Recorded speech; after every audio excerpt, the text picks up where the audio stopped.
You would be an unusual person if that parable doesn't cause you just a little bit of unsettled feelings. Doesn't seem right. And even after someone points out to you, the landowner's point at the end, that from the landowner's point of view, he's a terrific guy. He has kept his word to the first group he sent out, did exactly what he told them he would do, and he's just been incredibly generous to all the others. And even knowing that the landowner has done nothing wrong, we're still not happy with this parable. Doesn't feel right. And as you think about it, likely the sentence that will form in your head is that, but it's not fair. It's not fair that he gives everybody the same wage even though they worked all different amounts of time. But I would invite you to consider fairness. Is fairness a good thing? I mean, think of it this way.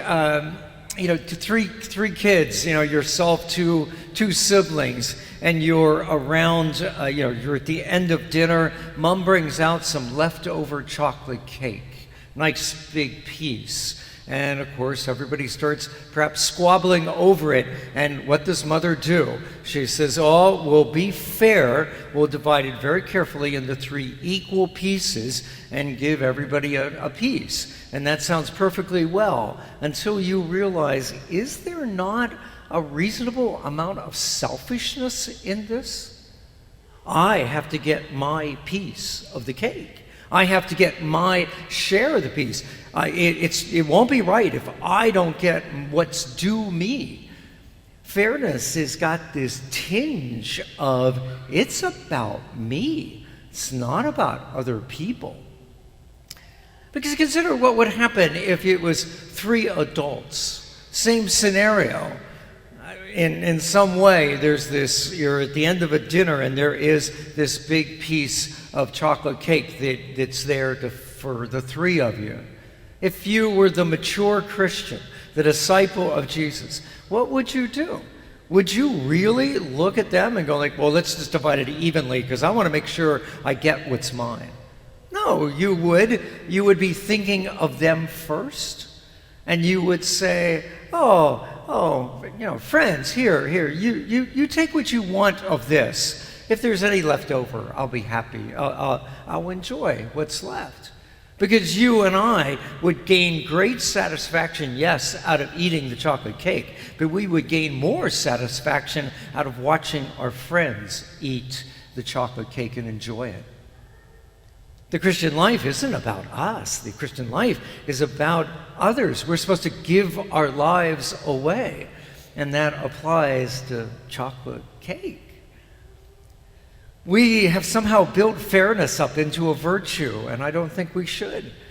If you really ought to give this some thought, do you know a story where Jesus emphasizes fairness as something to be pursued?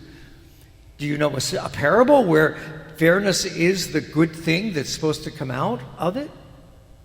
Do you know any story in the Bible? Do you know any command of St. Paul that talks about, make sure everything in the church is fair?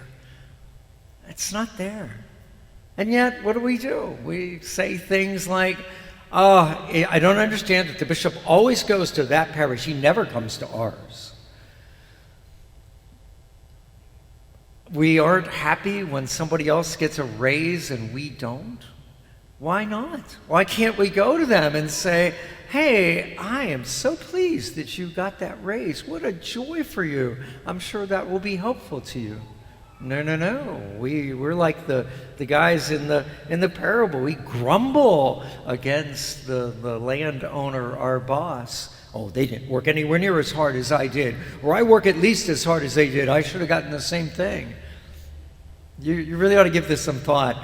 You and I were probably raised in a situation where we, as kids, we insisted that things were fair. And that's what was done.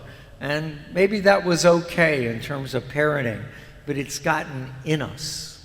It's sort of a part of us. Now we think the world should be fair. Jesus never promised us a world that would be fair, and indeed encourages us in so many ways to put ourselves last. No, let somebody else enjoy the cake. What a joy it'll be to have them take that extra couple bites and really enjoy that.